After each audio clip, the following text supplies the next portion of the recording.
हे जे मंदिर आहे हे फार पुरातन काळातील शिवालय व शिवाचे मंदिर आहे.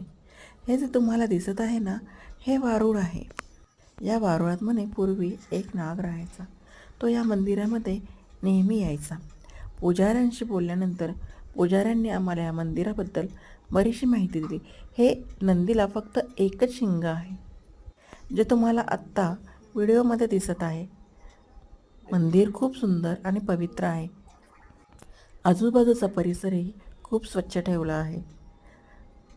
रत्नागिरीमध्ये पावसच्या दिशेने थोडं पुढं गेल्यानंतर अडिवळे म्हणून गाव लागतं. अडिवळे गावाच्या अगदी बसस्टॉपसमोर लक्ष्मी मातेचे मंदिर आहे आणि त्या मंदिराच्या एक्झॅक्टली मागे डाव्या साईडला तुम्हाला हे मंदिर दिसेल. तुम्ही अवश्य भेट द्या.